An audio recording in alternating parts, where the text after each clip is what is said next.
सभी दर्शकों को जय भीम और एक बार फिर से आपका स्वागत है मूल्यांकन चैनल में। दर्शकों, आज की जो स्ट्रीम है इसमें हम इस समय देश में चल रहे एक सबसे ज्वलंत मुद्दे पर चर्चा करेंगे।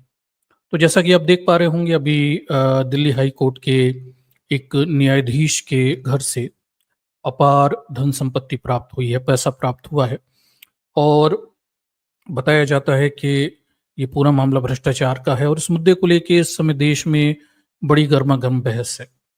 पूरा अगर आप मीडिया देखिए, सोशल मीडिया देखिए, मेन स्ट्रीम के चैनल देखें, सभी जगह एक ही मुद्दे पर बात हो रही है कि भाई न्यायपालिका में इतना अधिक भ्रष्टाचार है। इस मुद्दे को लेके बड़ी गर्मागर्म बहस चल रही।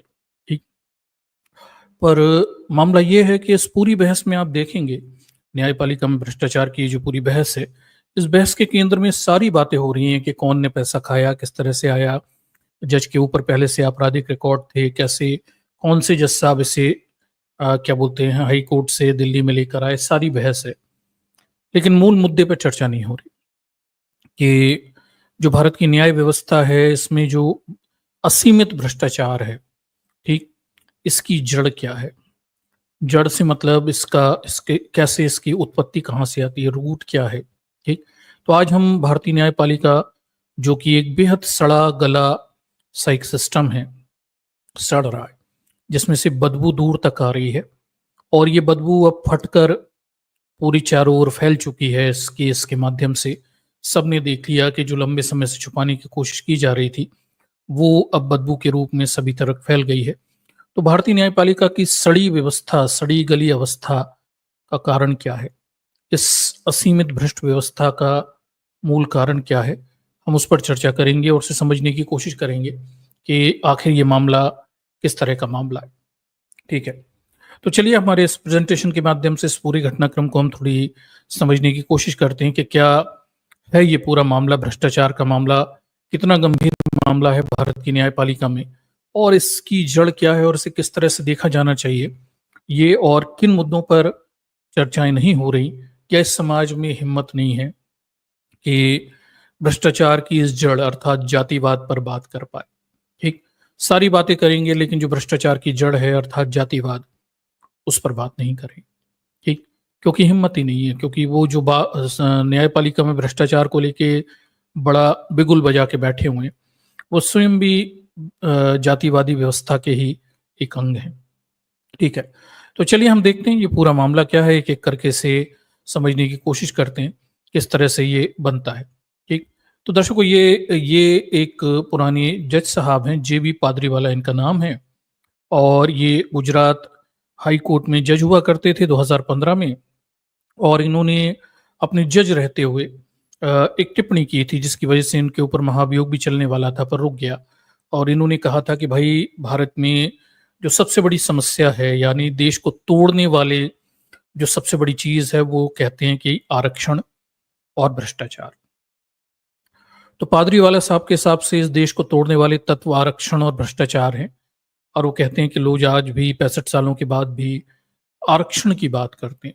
ठीक, दो चीजों पर इन्होंने बात की थी, आरक्षण और भ्रष्टाचार को तोड़ने वाला कहा था, भ्रष्टाचार तोड़ने वाला समझ में आता है। ठीक, और बड़ी हास्यास्पद बात यह है कि पादरीवाला साहब क्या बोलते हैं, आरक्षण और जो जातियां हैं इसे कोस रहे थे कि लोग आज भी जाति और आरक्षण की बात करते हैं। एक ये जानते हुए कि पूरा का पूरा न्यायपालिका, ठीक, सुप्रीम कोर्ट और हाई कोर्ट, ठीक, ये लोग यहाँ खास जाति वर्ग के लोगों के दबदबे हैं, अड्डा है, मैं कहूँगा अड्डा है, जातिवादियों का अड्डा है। ठीक, और जैसा कि आपको पता होगा कि हाई कोर्ट और सुप्रीम कोर्ट में न्यायाधीशों को चुनने को लेकर कोई प्रतियोगी परीक्षा नहीं होती, केवल एक इंटरव्यू होता है कॉलेजियम सिस्टम से और ये अपने ही लोगों को वहां बिठाते रहते हैं। ठीक, तो सबसे बड़ा जातिवाद का अड्डा इस देश में, इस देश की न्यायपालिका है और वहीं पर बैठा हुआ एक जज पादरी वाला ये कह रहा था कि भाई आरक्षण खराब है। भाई न्यायपालिका में तो कोई आरक्षण होता भी नहीं है। ठीक, खास जाति वर्ग के लोगों का अड्डा है और अब यही जातिवादियों का अड्डा ये न्यायपालिका सड़ के फट चुकी है और इतनी बुरी फटी है कि इसकी बदबू पूरे समाज में आ रही है। अब उसे समेटते नहीं बन रहा।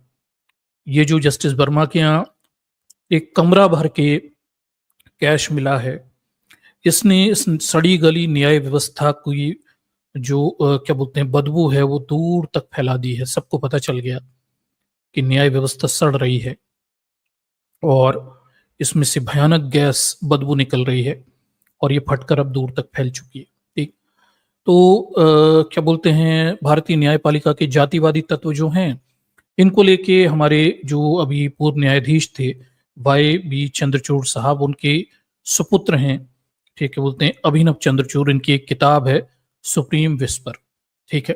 तो इसमें जो अभिनव चंद्रचूड़ साहब हैं ये लिखते हैं अपने दादा के बारे में, लिखते हैं कि इनके दादा जो डी वाई चंद्रचूड़ साहब थे वो ब्राह्मण न्यायाधीशों को ही पसंद करते थे। ये पोता लिखा है अपने दादा के बारे में कि जो D Y C J I D Y Chandrachud साहब थे, मतलब ये वाले चंद्रचूड़ साहब के सीनियर चंद्रचूड़ साहब, वो केवल ब्राह्मण न्यायाधीशों को पसंद करते थे। और ये उन्होंने अपनी किताब में लिखा है कि सीजीआई वाई बी चंद्रचूड़ को सुप्रीम कोर्ट में चाहिए थे ब्राह्मण जज। जब जस्टिस मैडन ने लगाया था उन पर यह आरोप, और न्यायमूर्ति खालिद ने भी 1988 में ब्राह्मणों के प्रभुत्व को लेकर मुख्य न्यायाधीश चंद्रचूड़ साहब की उस समय आलोचना की थी। और ये सारी बातें उनकी इस किताब में लिखा हुआ है। अभिनव जो क्या बोलते हैं चंद्रचूड़ साहब हैं, अभी अभी प्रैक्टिस में भी आ गए, और इन्होंने अपनी किताब में ये सारे डिटेल दिए हुए हैं। किसी दिन हम उनकी किताब में क्या क्या जातिवादी उल्लेख हैं इस पर डिटेल में अलग से बात करेंगे। ठीक। ये प्रमाण है कि भारतीय न्याय व्यवस्था भयानक रूप से जातिवादी है और स्वयं जातिवादी लोग इसे स्वीकार भी करते हैं।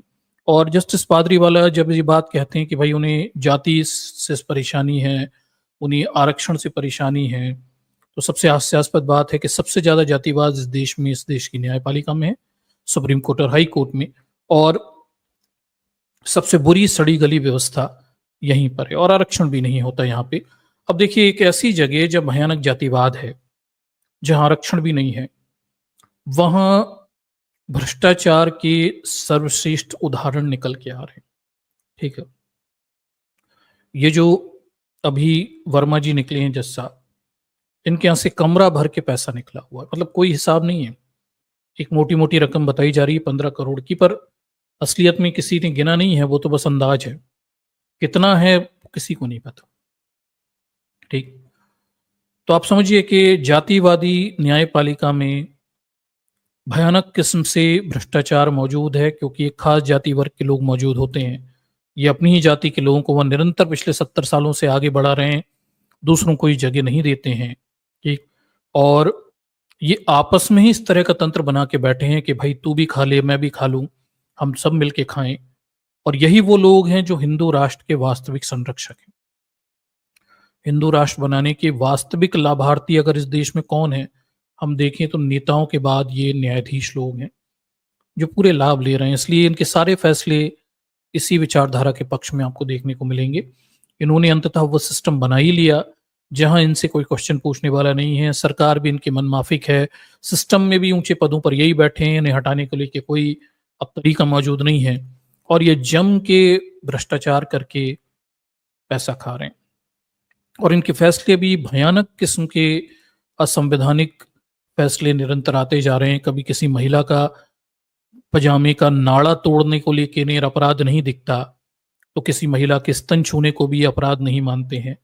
ये सब तब हो रहा है जब न्यायपालिका में खास जाति वर्ग के लोगों के दबदबे हैं। इस देश की सबसे ज्यादा जातिवादी संस्था अगर कोई है तो न्यायपालिका है।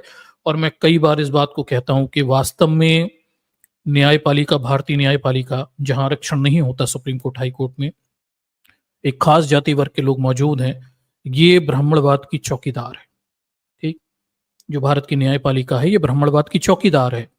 ये गार्ड कर रही है वहां बैठ के कि ब्राह्मणवादी व्यवस्था टूटे नहीं, इसके कोई अंश खराब ना हो।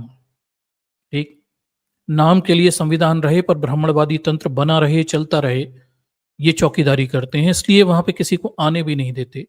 और ये मैं नहीं कहता, ये डेटा बताता है। ठीक।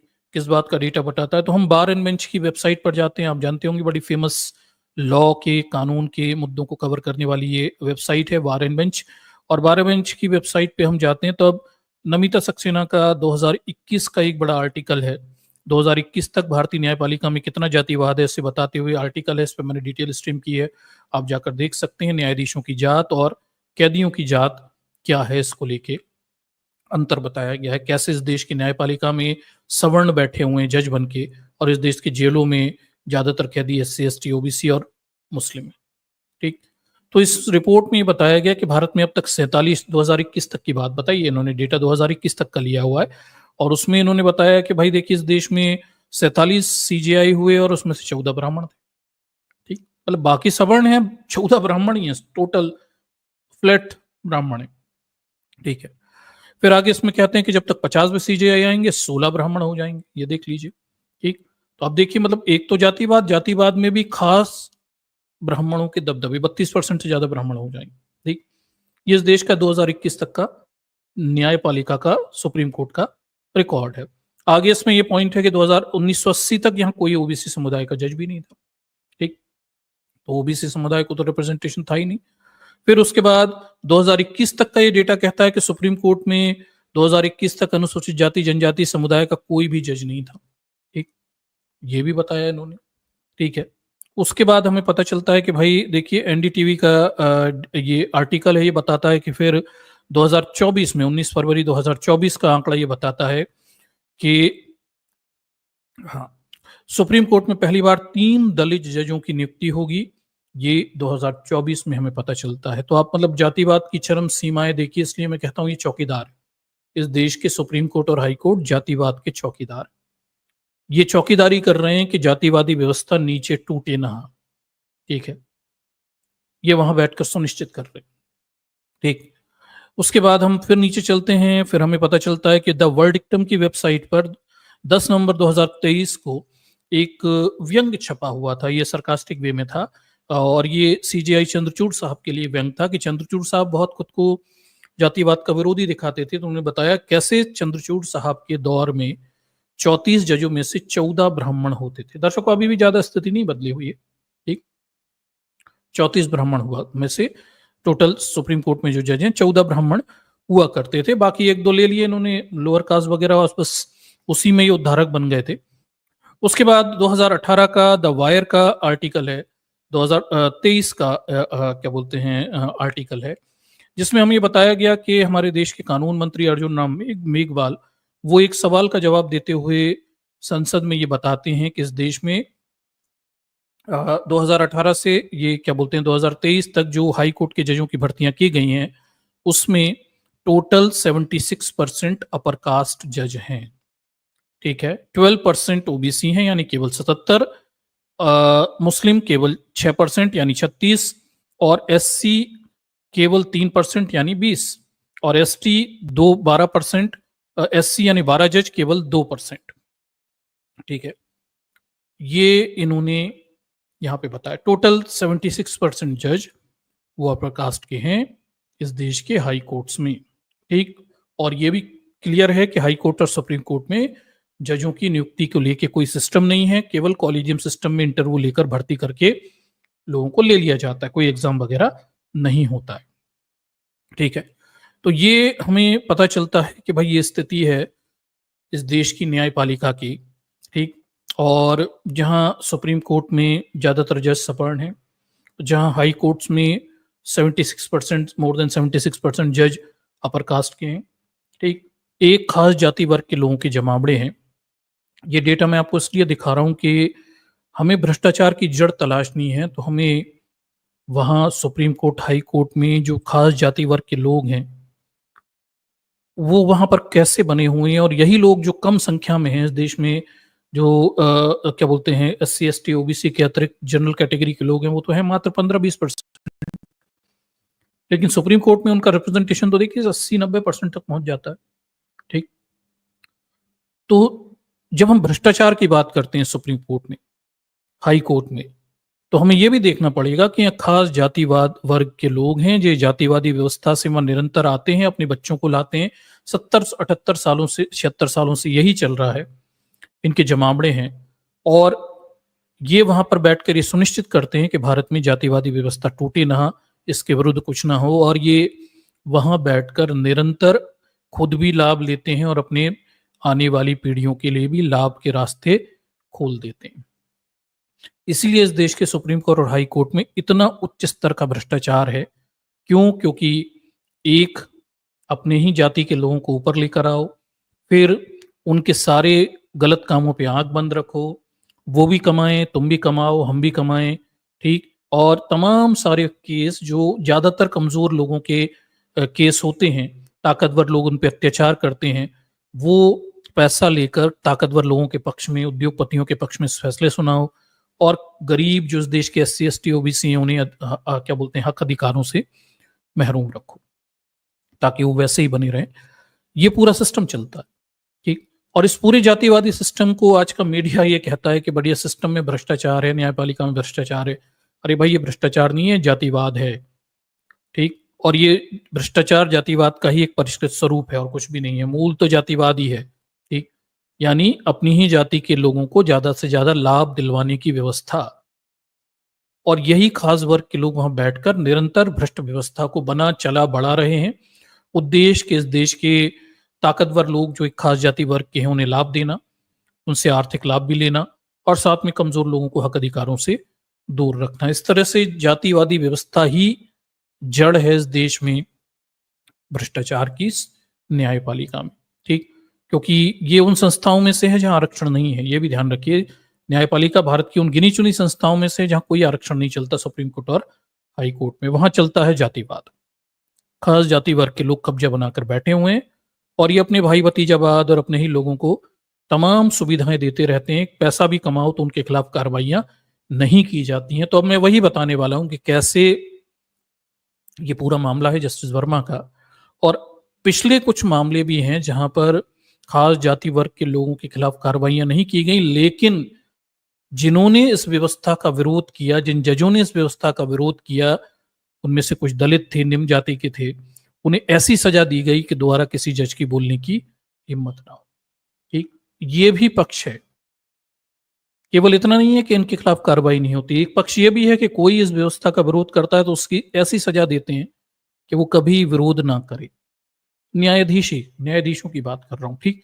तो ये पूरी जातिगत व्यवस्था है जिसके केंद्र में, जिसकी वजह से जाति भ्रष्टाचार की समस्या भारत के न्यायपालिका में बढ़ती चली जा रही है। और यहाँ तो कोई दलित है भी नहीं, नहीं तो इनके आरोप रहते हैं कि भ्रष्टाचार भी दलित लोग करते हैं, और यहाँ तो है ही नहीं, सारे सवर्ण बैठे हुए हैं। और ये वर्मा, शर्मा, मिश्रा जितने भी हैं, दुबे, चौबे, ये सब कौन सी जात के हैं आपको पता है, और भ्रष्टाचार भी कौन कर रहा है ये बड़ा स्पष्ट है।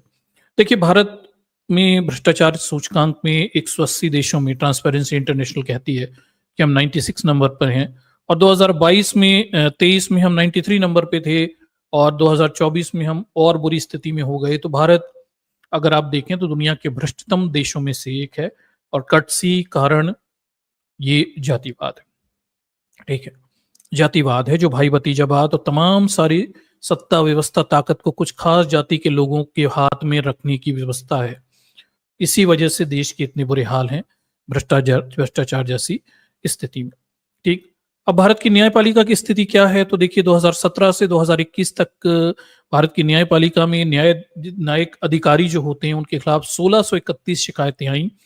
और सबसे मजेदार बात है कि चूंकि ये न्यायपालिका से संबंधित शिकायतें हैं, तो इसे न्यायपालिका खुद ही देखती है, यानी सुप्रीम कोर्ट, हाई कोर्ट खुद ही देखते हैं। और देखने की प्रक्रिया क्या है? तो उनकी कमेटियां होती हैं, उनका इन हाउस मैकेनिज्म होता है भ्रष्ट लोगों को देखने, समझने, जांचने का। और ये मैकेनिज्म क्या है? तो मैकेनिज्म बड़ा साफ है कि जो इनकी जाति वर्ग के लोग हैं उनके मुद्दों पे आंख मूंद ली जाए, उन पे कितने भी भ्रष्टाचार के आरोप लगे आंख बंद कर ली जाए। लेकिन कोई दलित, कमजोर, निम्न जाति का जज वगैरह और कोई अधिकारी फंस जाए तो उठा के कठोर से कठोर सजा दो, इनफैक्ट उसकी सेवाएं समाप्त कर दो।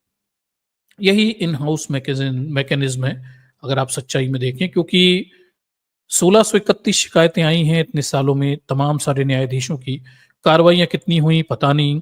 और ये जो प्रेस, भारतीय न्यायपालिका में भ्रष्टाचार को लेकर सरकार ने जो रिपोर्ट जारी की थी, वही आंकड़ा आपके सामने मैं रख रहा हूं यहाँ पे, ठीक? और इन पे कार्रवाइयां होती नहीं होती पता नहीं, किसी को कुछ भी नहीं पता। तो जब हम मुद्दे बात करते हैं कि भारतीय न्यायपालिका में भ्रष्टाचार है, तो बड़ा सीरियस मुद्दा है। सीरियस मुद्दा इसलिए दर्शकों क्योंकि अंत में सरकार से परेशान होके पुलिस से परेशान होके, अधिकारी कर्मचारियों से परेशान होके इस देश का आम आदमी न्याय के लिए, इंसाफ के लिए न्यायपालिका की तरफ देखता है। पर इस देश की हास्यता ये है कि न्यायपालिका में तो स्वयं जातिवादी व्यवस्था के चौकीदार बैठे हुए हैं।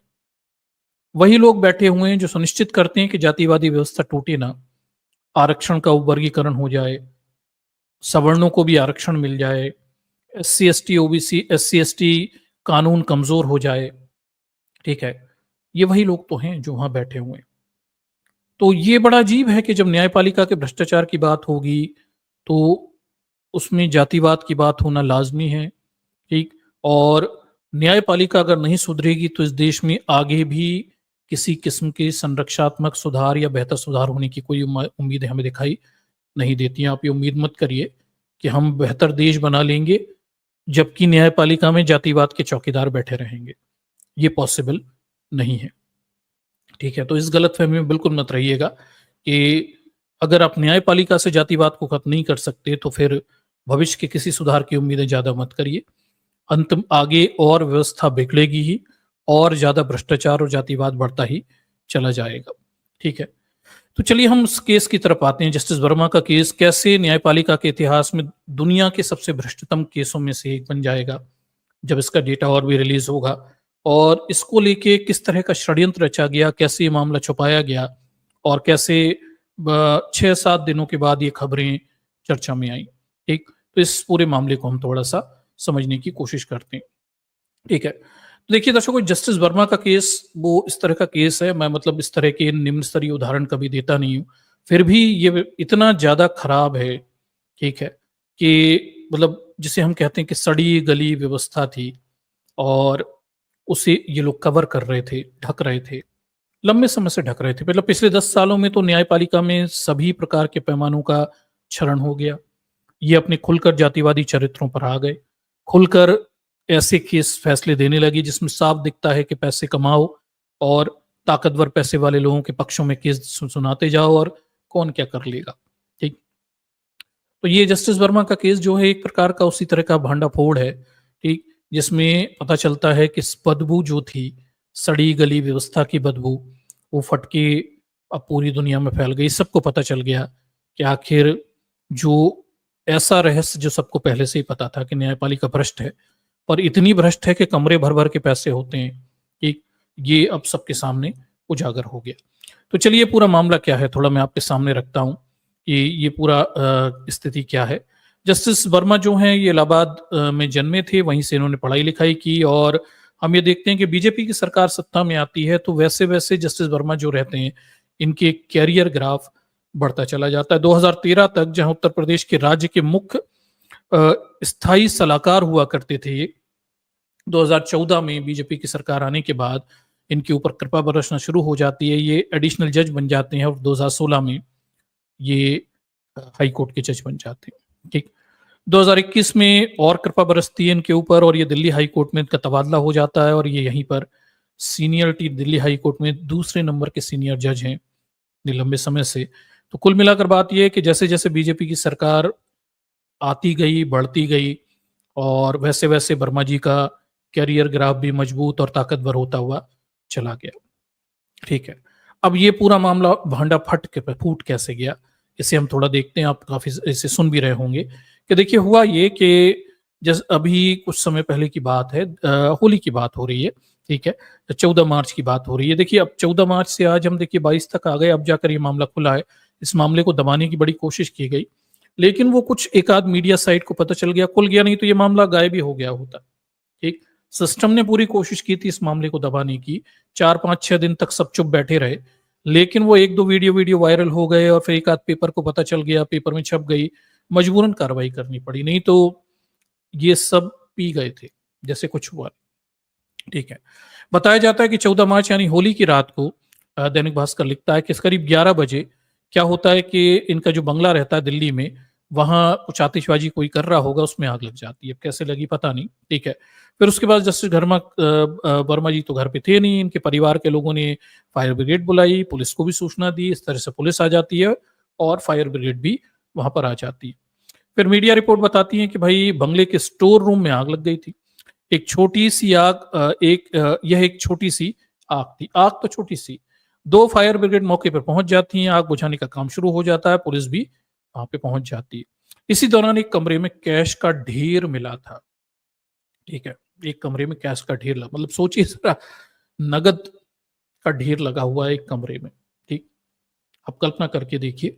और आजकल तो मतलब जो लोग सरकारी सिस्टम है वो ये बताते हैं कि भ्रष्टाचार इस स्तर पे है कि सरकारी अधिकारी कर्मचारी पैसा गिनकर नहीं लेते, बड़े तोल कर लेते हैं। मतलब उन्होंने अंदाज लगा लिया है कि 1 किलो में इतना लाख करोड़ जो भी रुपए होते हैं, मुझे तो पता नहीं है कितने होते हैं, तोल कर पैसा लिया जाता है। ठीक, पैसा गिनकर नहीं लिया जाता, गिनना बड़ा टेडियस काम है, इसलिए उन्होंने तोलना शुरू कर दिया, क्योंकि रिश्वतें अब बड़ी करोड़ों में दी जाती हैं, तो तोल कर काम चलता है आजकल। तो देखिए ढेर लगा हुआ था, और इलाहाबाद हाई कोर्ट की बार एसोसिएशन ने इस मामले में प्रस्ताव पारित कर दिया, और इसमें उन्होंने रकम 15 करोड़ की जो रकम है, ये इलाहाबाद हाई कोर्ट की बार एसोसिएशन का अध्यक्ष वो बोल गया कि 15 करोड़ है। असलियत में ये कितना पैसा है ये किसी को नहीं पता, वहां कितना मिला था ये भी अभी क्लियर नहीं है। हो सकता है इससे कहीं ज्यादा ये पैसा हो, क्योंकि वहां ढेर लगा था, बहुत पैसा था, इस तरह की बात है। 15 करोड़ का ये जो फिगर है, ये तो इलाहाबाद हाईकोर्ट के बार एसोसिएशन के जो वो थे प्रस्ताव पारित में, उन्होंने इसे डिस्क्लोज किया है। असलियत में वहां कितना पैसा है किसी को नहीं पता, कितना मिला हुआ था, क्योंकि ये जो जज साहब हैं 2018 के एक और मामले में आरोपी भी थे, और उसकी भी फिर केस वेस बंद कर दिया गया था, और वो भी 90-92 करोड़ से ऊपर का भ्रष्टाचार का एक मामला था, बैंक से पैसा लेके खाने का मामला था कई लोगों का, उसमें इनका भी नाम था। ठीक, अब उसके बाद देखिए बताया जाता है कि भाई पुलिस में जो रिपोर्ट की गई है उसमें कैश का जिक्र नहीं किया गया है, ये बताया गया। फिर अभी कुछ कल परसों तक ये खबर भी चली कि भाई जो फायर ब्रिगेड के प्रमुख थे अतुल गर्ग, उन्होंने कहा कि भाई उन्हें जस्टिस यशवंत वर्मा के घर में जो आग लगी थी वहां से कोई नगद नहीं मिला हुआ है। ऐसा गोदी मीडिया ने ये खबर चला दी कि देखिए ये झूठ है, कोई पैसा वैसा नहीं मिला हुआ है। लेकिन आज इसका खंडन भी हो गया, गर्ग साहब ने खुद ही खंडन कर दिया मीडिया साइट पे आके कि नहीं भाई, उन्होंने ऐसा नहीं कहा कि कोई पैसा नहीं मिला। ठीक है, जो मिला था उन्होंने दर्ज करा दिया है। ठीक, तो अब ये चीज क्लियर है कि ये झूठ था कि उनके घर से कोई पैसा नहीं मिला। स्वयं चीफ जो थे फायर ब्रिगेड के अतुल गर्ग, उन्होंने आके इस बात का खंडन किया कि मीडिया ये झूठ बोल रहा है, कुछ मीडिया वाले, कि भाई उन्होंने ऐसा कहा है कि उनके घर से कोई पैसा नहीं मिला। उन्होंने कहा ये झूठ है। कितना मिला क्या मिला ये नहीं बताया, लेकिन उन्होंने इस चीज का क्या बोलते हैं क्लैरिफिकेशन किया, और बाद में दैनिक भास्कर ने फिर से अपडेट करके दूसरे आर्टिकल में छाप भी दिया। ठीक, तो अब ये पक्की है कि मिला है, कितना मिला है ये सब मिला पता नहीं। गर्ग साहब के हवाले से जो खबर थी वो झूठी निकली, पैसा तो मिला है। ठीक, तो पैसा में कितना है क्या है अब ये तो आगे पता चलेगा। अब बात यह है कि भाई क्या बोलते हैं हाँ, अब ये चीज जनता तक कैसे पहुंची, तो बताया जाता है कि भाई ये मामला तो इन्होंने छुपा लिया था। 14 तारीख के मामले थे, 5-6 दिनों तक ये मामला छुपा रहा। फिर कहीं से कुछ वीडियो थे वो वायरल होते हैं, और न्यूज निकलकर मीडिया तक पहुंच जाती है। एक मीडिया, शायद कोई सा अखबार है, वो इसे छाप देता है। फिर मजबूरी में जो सीजीआई साहब हैं उन पर दबाव पड़ता है। तो भास्कर लिखता है कि भाई मीडिया रिपोर्ट के मुताबिक जस्टिस यशवंत वर्मा के घर में जैसे ही जलते हुए नोट दिखे, नोट जल रहे थे, दर्शकों सोच के देखिए, मतलब ठीक, इसकी सूचना पुलिस के आला अधिकारियों को दी गई। अधिकारियों के जरिए सूचना सुप्रीम कोर्ट की चीफ जस्टिस तक, जज संजीव खन्ना और दिल्ली हाई कोर्ट के चीफ जस्टिस यशवंत उपाध्याय के कार्यालय तक पहुंच गई। किसी ने इस घटना का वीडियो और फोटो भी बनाए थे, जो सीजीआई को भेज दिए। 14 तारीख की घटना, 4-5 दिन गुजर जाते हैं। कल परसों ये घटना मीडिया में रिपोर्ट में आती है। खन्ना साहब, बाकी सब जज मिलके सारा मामला दबाने के चक्कर में चल रहे थे। 4-5-6 दिन, मतलब 4 दिन 5 दिन के करीब लीजिए, मामला दबा रहा, खबरें ना निकलें। ठीक, लेकिन फिर ये खबर छुप नहीं पाई। 4-5 दिन बाद, मतलब कोशिश पूरी की गई थी कि इस मामले को दबा लिया जाए, लेकिन बाद में बताया जाता है कि दिल्ली हाईकोर्ट के चीफ जस्टिस में इन हाउस प्रक्रिया शुरू कर दी थी, जिसमें सबूत और जानकारी इकट्ठा की जा रही थी। इसी बीच कुछ मीडिया रिपोर्ट में खबर लीक हो गई और पूरे देश में फैल गई। तो मतलब ये था कि खन्ना साहब, हमारे सीजीआई साहब को पहले पता चल गया था, 14 तारीख को रात में शायद पता चल गया होगा। 4-5 दिन तक, 3 दिन तक ये लोग चुप बैठे रहे। अभी 2-3 दिन पहले ये खबर, एक मीडिया वह खबर को पता चली, फिर छपी, तो कल से ऊधम मचा हुआ है इस खबर का। अगर आप पॉजिटिवली देखें, कल परसों से रात से ऊधम मचा हुआ है। ठीक, जो दिखाता है कि भाई एक पूरा सिस्टम काम कर रहा था, और 2-4 तो न्यूज़ चैनल हैं वो भी इनके पक्ष में काम कर रहे थे, और पूरी खबर दबा दी गई थी।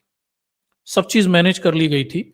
और एक चीज़ ध्यान रखिए दर्शकों, ये मतलब बड़ा गजब रजब रवैया है। इसमें आप जातिवाद देखिए कि जब किसी ऊंची जात के व्यक्ति पर आरोप लगते हैं तो पूरा सिस्टम मौन सहमति देता है। मीडिया, ब्राह्मणवादी मीडिया चुप हो जाता है, न्यायपालिका चुप हो जाती है, सरकार में बैठे लोग चुप हो जाते हैं, विपक्ष चुप हो जाता है, सब चुप हो जाते हैं।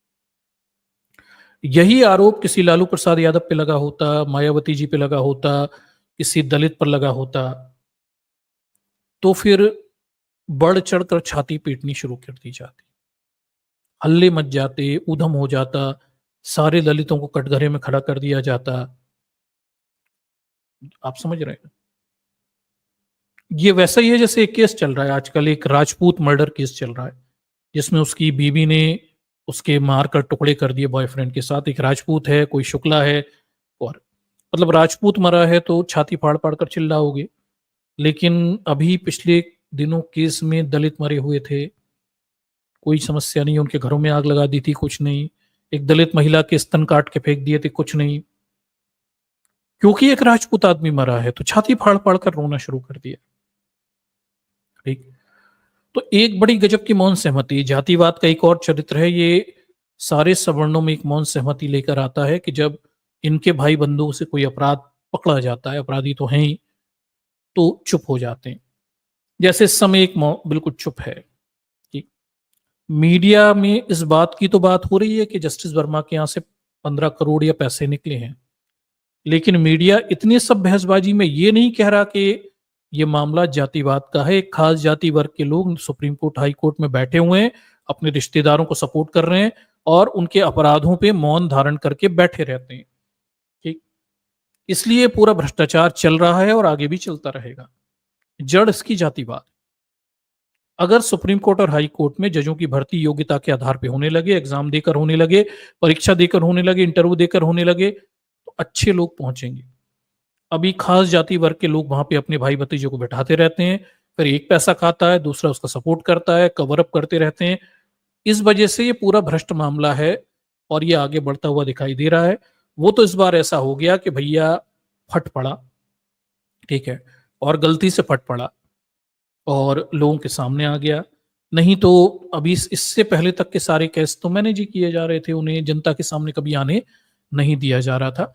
तो ये जो मौन सहमति है आपको हर जगह दिखाई देगी। जब किसी सवर्ण पे आरोप लगेंगे तो मौन सहमति है, सबूत मांगे जाएंगे, फिर कहेंगे अरे पता नहीं, गवाह नहीं है, फलाना ठिकाना, सब होगा।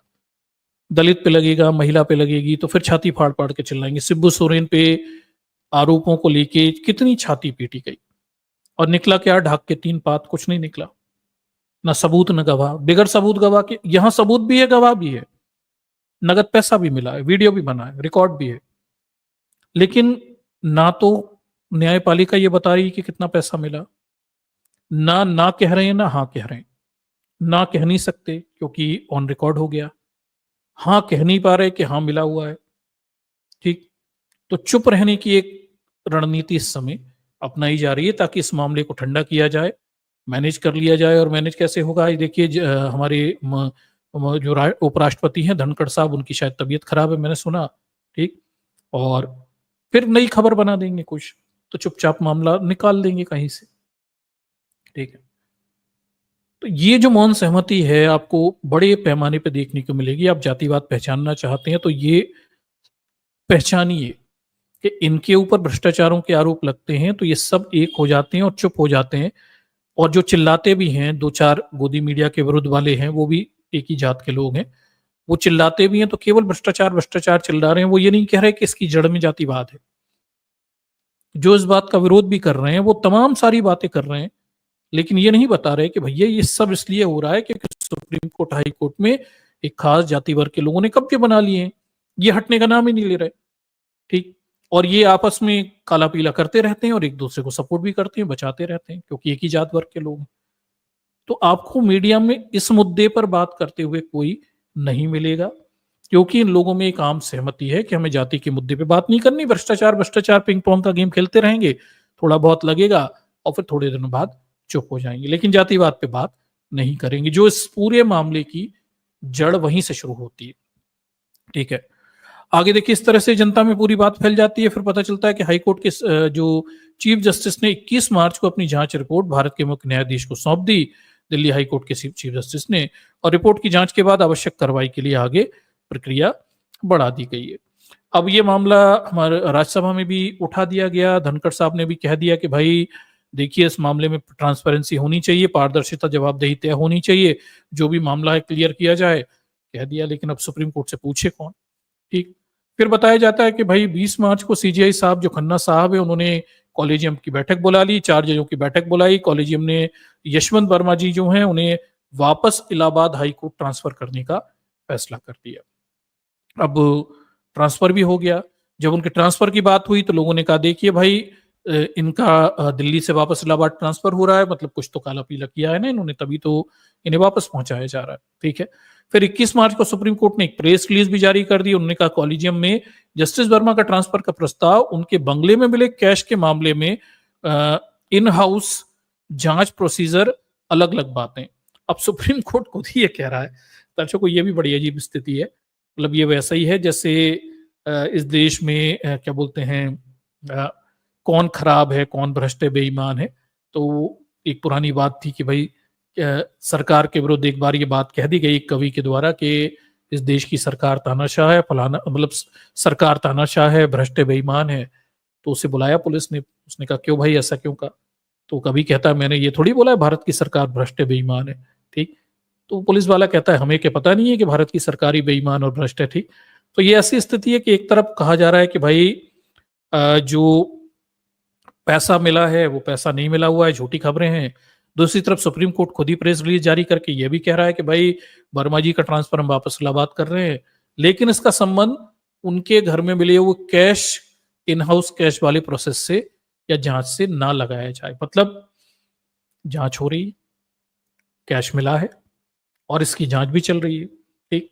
तो सुप्रीम कोर्ट की प्रेस रिलीज में खुद इस बात की एक्सेप्टेंस है कि भैया इनकी घर में पैसा मिला है और उसकी जांच चल रही है। पैसा 1 रुपए मिला है, चाहे 1 लाख रुपए मिला है, चाहे 15 लाख मिला है, पैसा तो मिला है। सुप्रीम कोर्ट की प्रेस रिलीज में इस बात को लेकर स्वीकार, एक्सेप्टेंस है कि भाई जांच चल रही है, यानी इनके घर में पैसे मिलने की जांच चल रही है, पैसे तो मिले हुए। ठीक। अब कितने मिले हैं वो बात अलग है, लेकिन पैसे तो मिले। तो अब ये देखिए क्या मजाक चल रहा है। एक तरफ गोदी मीडिया के कुछ चैनल है वो कह रहे हैं नहीं भाई पैसा तो मिला नहीं है, वो फायर ब्रिगेड का हेड है उसने तो कह दिया नहीं मिला। दूसरी तरफ सुप्रीम कोर्ट की प्रेस रिलीज है, वो खुद कह रही है कि इनकी जांच चल रही है, कि भाई पैसा मिला है घर में, उसको लेकर जांच चल रही है। अब पैसा मिला ही नहीं है तो जांच किस बात की चलती? तो पैसा मिला है, मतलब इस प्रेस रिलीज से पता चलता है कि भाई पैसा मिला है और मामला गड़बड़ है और इनके पास अनाप शनाप पैसे मिले हुए हैं। ठीक। ये जो जज साहब है इनके ऊपर पहले भी आरोप लग चुका है। पहले भी एक बैंक से पैसा लेकर फिर एक और घोटाला था उसमें शामिल रह चुके हैं। अब ये कैसे 18 का घोटाला था, उसके बावजूद भी सीबीआई वगैरह जांच हुई, फिर ये कैसे दिल्ली में पहुंच गए, आप खुद समझ सकते हैं। ये सारे ऐसे क्वेश्चन हैं जिनके जवाब कभी दिए नहीं जाएंगे। ठीक है। फिर जस्टिस वर्मा के घर में मिले कैश की जांच कौन करेगा, ये भी प्रश्न है। तो देखिए, सुप्रीम कोर्ट, हाई कोर्ट के जजों पर जब आरोप लगते हैं तो उसको जांच के लिए इनका एक इंटरनल इन हाउस प्रोसीजर होता है। मतलब जब इनके ऊपर आरोप लगते हैं तो अंदर की ही एक कमेटी बनती है और ये कमेटी जांच करती है। ठीक। मतलब ये कि जज के ऊपर आरोप लगता है तो जज ही लोग जांच करते हैं, और आप समझ सकते हैं कि फिर ये जांच कैसी रहती है। ठीक। क्योंकि हमाम में तो सभी नंगे हैं। ठीक। मतलब बिगर भ्रष्ट व्यवस्था के तो आप जज बन ही नहीं सकते, क्योंकि सुप्रीम कोर्ट, हाई कोर्ट में जज बनने का प्रोसेस ही ये है, भाई भतीजावाद, सेटिंग, जुगाड़ और जात। ठीक। जब आपकी जात के बाप भाई ऊपर बैठे होंगे जज बन के, तभी तो सेटिंग लगा के आप जाओगे। तो बगैर सेटिंग बाज के आप सुप्रीम कोर्ट और हाई कोर्ट में जज हो ही नहीं सकते। जो अच्छा सेटिंग बाज होगा वही जज बनेगा। अब ऐसे लोग ईमानदार होंगे, ये तो अपने आप में बेवकूफी की बात है कि जो सेटिंग करके जज बना हो, जो जातिवाद से जज बना हो, वो ईमानदारी से फैसले सुनाएगा। तो मुझे लगता है हम ये किसी काल्पनिक लोग की कल्पना कर रहे हैं, ऐसा हो नहीं सकता। क्योंकि सिस्टम ही जब भ्रष्ट है आपका और जातिवाद से लोग अंदर आते हैं तो ऊपर जाकर वो भ्रष्टाचारी तो करेंगे, और क्या करेंगे, जातिवाद और भ्रष्टाचार करेंगे। तो यही सब ये लोग कर रहे हैं। ठीक है। तो इनकी इन हाउस एक प्रोसीजर होता है, एक कमेटी बनती है, वही जांच करती है। मतलब सब काला पीला चुपचाप कर लेते हैं, किसी को कुछ भी पता नहीं चलता। ठीक।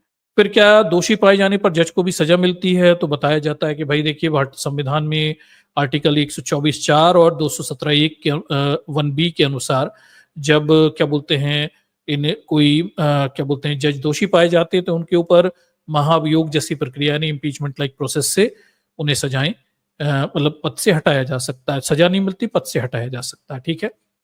उसके बाद आईपीसी की धारा 77, बीएनएस की धारा 15 के अनुसार हाईकोर्ट सुप्रीम कोर्ट के जजों की आधिकारिक कामों के मामलों में आपराधिक मामलों में दर्ज नहीं किया जा सकता। मतलब इनके ऊपर क्रिमिनल केस हो तो वो तो होता ही नहीं है इनके ऊपर। ठीक।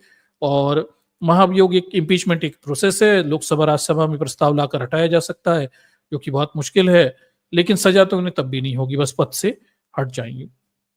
ठीक है। फिर ये पांडे जी एक्सपर्ट हैं, कहते हैं कि भाई दोषी पाए जाने पर किसी जज को सजा मिल सकती है, लेकिन वो जेल भेजना या जुर्माने लगाने जैसी सजा नहीं होती है। फिर देखिए, ऐसा भी कह सकते हैं कि आम आदमी की तरह सजा नहीं होती। अब इसमें मजेदार बात देखिए कि जनरली जजेस को सुप्रीम कोर्ट हाई कोर्ट के होते हैं, ये भ्रष्ट भी पाए जाते हैं तो इनको ऐसी सजाएं नहीं होती, जेल में डाल दो। लेकिन एक दलित जज था, उससे इन्होंने 6 महीने की सजा ठोक दी थी। हाई कोर्ट के जज को सुप्रीम कोर्ट के जजों ने 6 महीने की सजा ठोक दी थी, क्योंकि उस दलित जज ने मोदी जी को चिट्ठी लिख दी थी कि 20 भ्रष्ट जजों की लिस्ट है, इन पर कार्रवाई करो।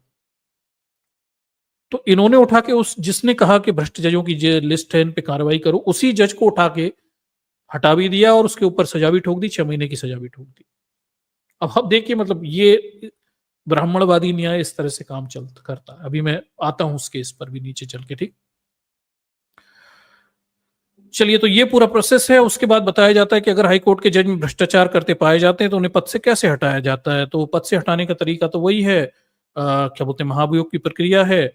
और ज्यादा से ज्यादा इतना हो सकता है कि भाई सीजीआई साहब ये कह दें किसी हाईकोर्ट के जज पे भ्रष्टाचार के आरोप लगे कि उनसे रेगुलर काम छीन लिया जाए, या फिर वो खुद ही अपने पद से त्याग पत्र दे दें।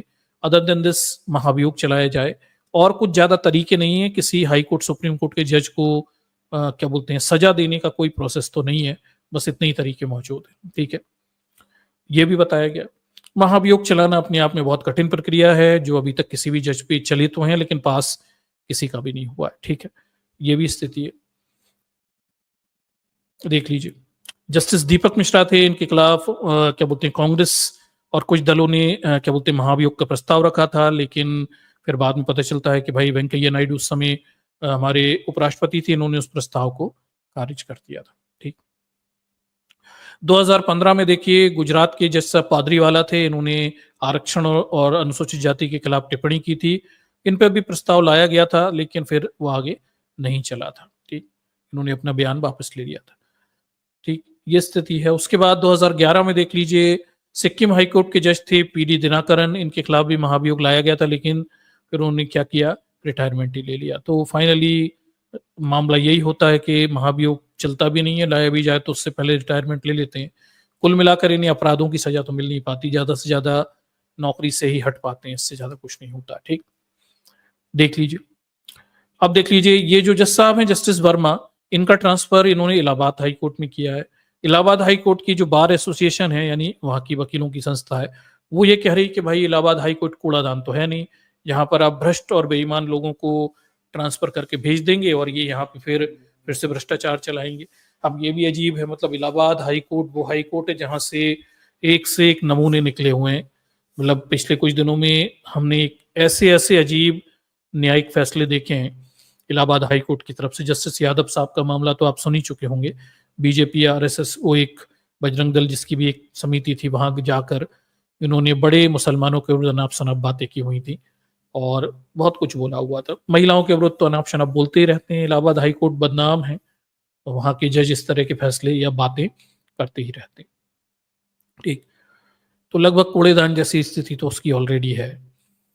उसके बाद देख लीजिए, जस्टिस वर्मा को अलग करने की मांग की है इलाहाबाद हाई कोर्ट ने, वो नहीं चाहता कि वापस आए। अब देखेंगे इसमें क्या आगे प्रोसेस में आगे होता है। क्या जस्टिस वर्मा पे महाभियोग चलाया जा सकता है? तो आप एक बात समझिए कि ये जस्टिस यादव साहब हैं, इनके महाभियोग का प्रस्ताव कांग्रेस पार्टी लेकर आई थी, सांसदों ने साइन भी कर दिए थे राज्यसभा में, अभी तक प्रोसेस में ही नहीं आ पाया। ठीक है। तो मतलब जब इन्हीं पे कार्रवाई नहीं हुई तो वर्मा जी पे क्या ही कार्रवाई होगी, और कभी होगी तो कौन जाने। महाभियोग भी चलाने में सरकार की रुचियां हमें दिखाई नहीं देती। ठीक है, ये जस्टिस शेखर यादव हैं, और देखिए इनके खिलाफ तो फरवरी में प्रस्ताव पारित हो गया था, कुछ हुआ नहीं अभी तक, और आगे भी लगता नहीं कुछ होगा।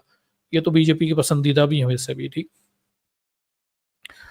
उसके बाद जो भारत के मुख्य न्यायाधीश हैं उनके खिलाफ भी कई ऐतिहासिक आरोप रहे हैं। तमाम सारे न्यायाधीशों पर तमाम सारे भ्रष्टाचार के आरोप लगते रहे हैं। द कारवा ने इसको लेकर बड़ी एक न्यूज छापी हुई थी, जब प्रशांत भूषण ने इस देश के मुख्य न्यायाधीशों पर भ्रष्ट होने के आरोप लगाए हुए थे। तब उन्होंने बड़ी इसकी खबर छापी हुई थी कि देखिए 21वें सीजीआई थे रंगनाथ मिश्रा, और 22वें सीजीआई के एन सिंह को छोड़कर सर्वोच्च न्यायालय के पद पर आसीन देखिए जो है भ्रष्टाचार के घोटाले के सामना कम ही करना पड़ा है। ये सब इन्होंने बताया हुआ है। और फिर ये बताते हैं कि देखिए 26वें सीजीआई थे, देखिए अहमदी, ठीक है, एएम अहमदी। ये भोपाल गैस कांड में इन्होंने यूनियन कार्बाइड को जो है आरोप मुक्त कर दिया था, और बाद में फिर यूनियन कार्बाइड के जो अस्पताल है वहाँ के चेयरमैन भी इन्हें, कैंसर हॉस्पिटल का शायद चेयरमैन भी इन्हें बना दिया गया था। उसके बाद 29वें सीजीआई थे एस एस आनंद। इन पर भाई भतीजेवाद और रियल एस्टेट के साथ मिलने जुलने कर सेटिंग वेटिंग करने का आरोप लगा था, ये भी हो चुका है। 36वें सीजीआई थे वाई बी सब्बरवाल। इनके ऊपर भी अनियमितता और भ्रष्टाचार के आरोप लग चुके हैं। शॉपिंग मॉल वगैरह में फैसले वैसले देकर अपने बेटे को लाभ देना, ये सब आरोप लग चुके हैं। ठीक, उसके बाद देख लीजिए ये जो जज साहब हैं, ठीक है, शुक्ला जी। हाँ, शुक्ला जी वाला मामला देखिए, ये तो लेटेस्ट मामला है शुक्ला जी वाला, तो अभी 2023 का, ये फरवरी 2023 का। तो शुक्ला जी जो हैं हाईकोर्ट के पूर्व जज, देखिए शुक्ला जी के खिलाफ सीबीआई में मामला दर्ज कर लिया गया है। न्यायमूर्ति N N Shukla Allahabad high court की ये भी जज थे, 2020 में रिटायर हो गए थे। उसके बाद इन पर भ्रष्टाचार कदाचार के आरोप लगे इनके और इनकी पत्नी के ऊपर। आय से अधिक संपत्ति का सीबीआई जांच अभी चल रही है, इनका भी कुछ हुआ नहीं है, इन पे भी काफी पैसा निकला हुआ था। ठीक, ये स्थिति है। उसके बाद देख लीजिए फिर हम आगे बढ़ते हैं। सबसे बड़े भ्रष्टाचार के आरोप के रूप में देखिए, जब जस्टिस 2019 का मामला है, और 2019 में ये कारवा ने लिखा था क्या भ्रष्टाचार जैसे आरोपों से घिरे हुए जज सूर्यकांत बनेंगे सुप्रीम कोर्ट के न्यायाधीश। सूर्यकांत जी हैं, ये कई फैसलों में, विवादास्पद फैसलों में इनकी शक्ल आपने देखी होगी, ये आते रहते हैं। ठीक, और ये इनके ऊपर 2012 में रियल एस्टेट में सूर्यकांत कई प्रकार के आरोप लगे थे। उनमें से रियल एस्टेट के साथ मिलकर ये देखिए कम कीमत दिखाकर करोड़ों रुपए की संपत्ति का अवैध कारोबार करने का आरोप था। 17 में पंजाब के एक कैदी को पैसा लेकर जमानत देने के आरोप थे, और भी सारे 18 में देख लीजिए, और भी हिमाचल प्रदेश में रहे। इन पे बहुत सारे आरोप लगे थे। फाइनली ये इतने आरोपों के बाद भी सूर्यकांत जी जो हैं ये सुप्रीम कोर्ट के जज बन गए थे। 2019 से लेके 24 तक ये जज रहे, रिटायर हुए। तो मतलब भ्रष्टाचार के आरोप लगने के बावजूद भी बढ़िया जज बन जाते हैं, ऊपर जाते हैं, मजा मारते हैं, और कुछ होता भी नहीं है। मतलब जैसे ये अभी फिलहाल में जो वर्मा जी हैं, इन पर ऊपर भी आरोप लगा है, जांच चलती रहेगी। आगे आप उम्मीद मत करिए कुछ होने वाला है, क्योंकि जातिवादी व्यवस्था है इनकी सुरक्षा करने के लिए। ठीक, ये अच्छे से ध्यान रखिए। उसके बाद कई जजों पर पहले भी आरोप लगे हैं। वी रामास्वामी जी हैं, इनके ऊपर आरोप लग चुका है पहले भी। वी रामास्वामी पर 1993 में महाभियोग चलाया था, देख लीजिए, लेकिन ये पास नहीं हो पाया। इनके ऊपर भी तमाम सारे आरोप थे। जो जिस घर को इनको अलॉट किया गया था उसी घर पर इन्होंने कब्जा कर लिया था। मतलब जज हैं या डकैत हैं या आप कुछ भी कह लीजिए, कब्जे कर लेते हैं। पादरी वाला जी हैं, ये तो SC ST के खिलाफ खराब टिप्पणी के लिए इनके ऊपर महाभियोग चल चुका है। उसके बाद ये जस्टिस दिनाकरन है, ये तो काफी फेमस मामला था दिनाकरन का, और इनके ऊपर देख लीजिए तमिलनाडु में जिले में जमीन हथियाने के आरोप लगे थे। मतलब आपको ये आरोप किसी माफिया जैसे लगेंगे, डाकू, माफिया, डकैत, ये हत्या लो, वो हत्या लो, यही ये जज लोग हैं, इनके ऊपर इस तरह के आरोप थे। हुआ कुछ भी नहीं, इनका इतना ध्यान रखिए। ठीक, सब बचने के। फिर सौमित्र सेन साहब, इन पर भी आरोप लगा हुआ था। और उसके बाद ये जो जस्टिस गांगुली थे, KS गांगुली थे, इनके ऊपर तो बड़ा गजब गजब का आरोप था। यौन उत्पीड़न का आरोप था। 2015 में एक अपनी न्यायाधीश महिला जो न्यायिक अधिकारी थी, उसकी यौन उत्पीड़न का आरोप था, और बाद में फिर उन्होंने रिटायरमेंट ले लिया था। और फिर हमारे परम गुरुदेव, ब्राह्मणों के सबसे बड़े गुरुदेव, ठीक है, इन्हें तो आप जानते ही होंगे। ये तो बड़े ही मस्तराम आदमी है, मतलब मुझे नाम बताने की जरूरत तो है नहीं, आप इनका नाम जानते होंगे। राम मंदिर का फैसला भी दिया हुआ है इन्होंने, और बस उस फैसले से ये सारी चीज़ों से मुक्त हो गए। रंजन गोगोई साहब हैं, रंजन गोगोई साहब पर इन्हीं की सहयोग ऑफ़िस में काम करने वाली एक महककर्मी ने इनके ऊपर यौन उत्पीड़न का आरोप लगाया था। और फिर मज़ेदार बात ये है कि इन्होंने खुद ही उस केस को सुना, सीजेआई थे, और खुद ही उस बेंच में बैठे और खुद ही ने उस केस को डिसमिस कर दिया। ठीक? तो देख लीजिए, ये इन्होंने खुद ही अपना केस बंद कर लिया था। तो ये भी गजब हुआ कि जिसके ऊपर आरोप लगाया वही जज बन गया, और उसी ने फिर, उस लड़की ने तो फिर गवाही देने से मना ही कर दिया था, और ये केस इन्होंने फिर डिसमिस कर दिया। रंजन गोगोई साहब फिर चले गए। बाद में चंद्रचूड़ साहब ने उस महिला को फिर से नौकरी भी दे दी। ये भी गजब का हुआ। ठीक? फिर ये इतने सब आरोपों के बाद ये जो गोगोई साहब हैं, ये तो पता ही है आपको, ये राज्यसभा भी पहुंच गए। तो ठीक है, मतलब ये ऐसे, ये है भारत की न्यायपालिका। ये जातिवादी चरित्र आप देख पा रहे होंगे कि क्योंकि ये खास जाति वर्ग से लोग हैं, इसलिए इनके लिए 100 खून माफ है। ये कुछ भी करते हैं, इनके बचाने के लिए एक सिस्टम है जो काम करता रहता है। ठीक? और वो इनका अहित नहीं होने देता। ठीक? इसलिए मैं बार बार कहता हूं कि सुप्रीम कोर्ट, हाई कोर्ट वास्तव में ये चौकीदार हैं जातिवाद के, ये बचाते हैं जातिवाद को। ठीक? उसके बाद देख लीजिए, फिर हम ये देखते हैं कि ये तो ठीक है कि जिन्होंने भ्रष्टाचार किए वो मजे मारे, कोई राज्यसभा गया, किसी को प्लाट मिल गया, किसी को जमीन मिल गई, किसी के ऐश हो गए। ठीक? मतलब जैसे वर्मा जी हैं, ये भी मजे हो जाएंगे, इनके कुछ होना जाना नहीं है, बरी हो जाएंगे और बाद में फिर कहीं अच्छी पोस्टिंग भी मिल जाएगी। लेकिन इस भ्रष्ट व्यवस्था का जिन्होंने विरोध किया, उनका क्या हुआ? वो जज जिन्होंने इस सिस्टम का विरोध किया कि भ्रष्ट सिस्टम है, उनका क्या हुआ? उनमें से एक दलित जज हैं, उनका मैं आपके सामने एग्जाम्पल रखता हूँ, बड़ा गजब का एग्जाम्पल है। ये देख लीजिए, जस्टिस कर्णन का एग्जाम्पल रखता हूँ, और ये सबसे रोचक है। 2017 का ये मामला है। बताया जाता है कि देखिए, पहली बार हाई कोर्ट के जज पर सुप्रीम कोर्ट में शुरू हुआ अवमानना का मामला। और ये जो जस्टिस कर्णन साहब हैं, इन्होंने प्रधानमंत्री नरेंद्र मोदी को 20 भ्रष्ट जजों की लिस्ट भेजी हुई थी। अब आप देखिए, मतलब जो भ्रष्टाचार को उजागर कर रहा है, उसे ऐसी सजा दे रहे हैं कि उसका खेल खत्म कर दे रहे हैं। ठीक? विशेषकर दलित हो तो फिर तो बचने की तो कोई बात ही नहीं है। ठीक?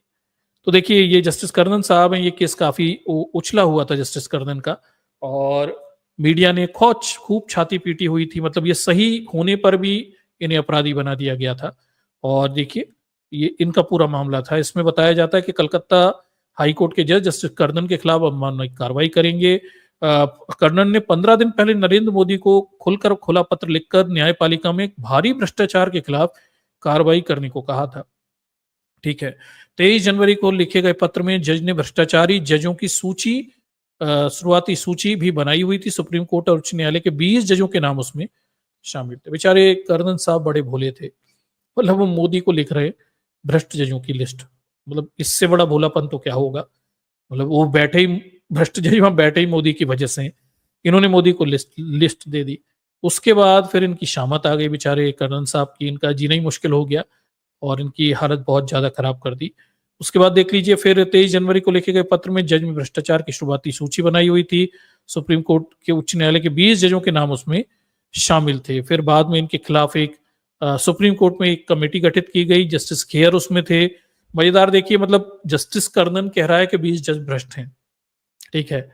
और फिर सुप्रीम कोर्ट इनके खिलाफ ही कार्रवाई कर रहा है, जस्टिस कर्णन के खिलाफ। ठीक? और फिर उस कमेटी में, जो उस कमेटी जांच कर रही थी, उसमें कौन लोग हैं? मजेदार स्थिति देखिए, उस कमेटी में हेड थे खेयर साहब, दूसरे थे दीपक मिश्रा। दीपक मिश्रा पे खुद पे भ्रष्टाचार के आरोप लगे हुए थे, अवमानना के आरोप लगे थे। फिर उसके बाद थे रंजन गोगोई। रंजन तो ठीक है, अब देखिए, चोर चोर, मतलब चोर कोतवाल को डांटे वाली स्थिति चल रही है। वो कर्नल साहब कह रहे हैं कि 20 लोग भ्रष्ट हैं, इन पे कार्रवाई करो। और सुप्रीम कोर्ट के बाकी के वो भ्रष्ट सब इकट्ठे हो गए और उन्होंने कहा, अच्छा ऐसा है, हम कमेटी बना लेते हैं, हम कर्नल को ही निपटा देते हैं। तो खेर बैठ गए, दीपक मिश्रा, इस पे भी भ्रष्टाचार के आरोप लगे, रंजन गोगोई, ये तो सभी आरोपों, इन पे तो सभी प्रकार के आरोप लगे। ठीक है? और लोकुर और घोष, कुरियन, ये बैठ गए। अब इसमें से 2-3 तो बड़े कुख्यात हैं, खेर देख लीजिए, मिश्रा देखिए, और गोगोई देखिए।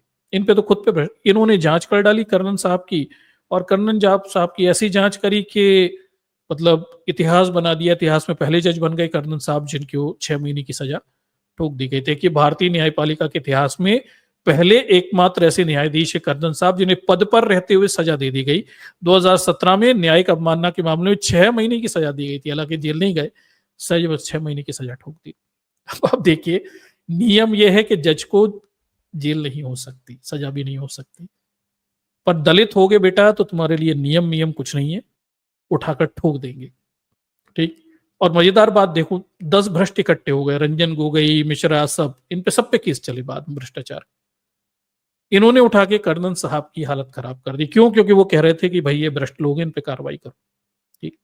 बस कह गलत आदमी से रहे, बाद में इन्हें सजा भी ठोक दी। तो ये एक बड़ा गजब का एग्जाम्पल आप देखिए कि कैसे जातिवादी व्यवस्था काम करती है, कि जो इस सिस्टम को उजागर करता है उसकी ये हालत खराब कर देती है। ठीक है। जो इसके खिलाफ बोलता है उसकी ये हालत खराब कर देते हैं, और इतना बड़ा एग्जाम्पल सेट करते हैं कि नियम कायदे कानून छोड़िए, वो जज को, हाई कोर्ट के जज को ही सजा ठोक दी 6 महीने की, जबकि नियम अनुसार ये हो ही नहीं सकता। पर नियम से नहीं कुछ लेना देना नहीं। पिछले 10 सालों में हमने देख लिया कि इस देश की न्यायपालिका को नियम कायदे कानूनों से कुछ मतलब नहीं है। भगवान से पूछकर निर्णय सुनाए जाते हैं, और भगवान तो खुद ही इनका जातिवादी है। ठीक। तो वो तो जातिवादियों के पक्ष में ही बात कहेगा। तो ये आपकी न्यायपालिका की सच्चाई है। दूसरा ऐसा ही एक केस हमें और मिलता है, क्या बोलते हैं, जस्टिस कर्दन साहब के अलावा। देखिए, ये जस्टिस कर्दन साहब की हिस्ट्री भी दी हुई है विकिपीडिया पे, कि ये जो है मतलब अच्छे परिवार से हैं, ऐसा नहीं है। जस्टिस कर्दन साहब, इनके फादर को और इनके दादा को राष्ट्रपति पुरस्कार भी मिला हुआ था। अच्छी फैमिली से हैं। ठीक। फादर टीचर थे इनके, और ये भारत के, देखिए, सर्वोच्च न्यायालय में गए थे, अपमान के दोषी हुए थे, और ये सजा सुनाई गई थी। देखिए, सजा सुनाई हुई थी। ठीक। और ये तमिलनाडु के थे और एक दलित परिवार से थे। ठीक। ये देखिए, इनके जो क्या बोलते हैं, कर्नल स्वामी के रूप में थे, और इनके स्कूल शिक्षक थे इनके परिवार के, देखिए, और हेडमास्टर थे, और राष्ट्रपति के श्रेष्ठ शिक्षक पुरस्कार भी प्राप्त हुआ था उनके परिवार के लोगों को। ठीक। तो ये मतलब अच्छी खासी फैमिली से थे, लेकिन इन्होंने इतना बुरा हाल किया। ऐसे ही एक और एग्जाम्पल बिहार का हमें पता चलता है कि जज ने पटना हाई कोर्ट में भ्रष्टाचार का खुलासा किया, तो 11 जजों की बेंच ने मामले की सुनवाई की। अब यही स्थिति पटना हाई कोर्ट की है। ये मामला है, देखिए, 2019 का। ये सब नए मामले, मोदी की सरकार के समय के मामले हैं। एक जज साहब थे, राकेश कुमार। ठीक है। न्यायाधीश राकेश कुमार है, पटना हाई कोर्ट की बात हो रही है। ये है, देखिए, पटना हाई कोर्ट के जज राकेश कुमार। अब राकेश कुमार जी का इतिहास ये था कि बड़े तेज तर्रार वकील थे, सीबीआई के वकील भी रहे, लालू प्रसाद यादव का चारा घोटाला वगैरह सब इन्होंने उस समय जांचा, और काफी तेज तर्रार काम किया, सजा वजाएं भी हमें पता ही है। अब इन्हें गलत फहमी होगी तेज तर्रार पर, इन्हें पता नहीं होगा कि भाई लालू प्रसाद यादव को सजा दिलवाना और किसी ब्राह्मणवादी व्यक्ति को सजा दिलवाना, उसमें अंतर होता है। फिर ये बड़े पसंदीदा हो गए, और ये जज भी बन गए। जज बन गए तो इन्हें दुनिया की सच्चाई पता चली कि यार, मतलब दलित आदमी के, निम्न जाति के आदमी के खिलाफ तो आप कुछ भी कार्रवाई करो, सिस्टम आपके साथ है, सवर्णों से जूझ जाओगे तो निपटा देंगे। तो देखिए, मामला है पटना हाई कोर्ट में अपने ही एक जज के केस की सुनवाई करने के रोक दिया।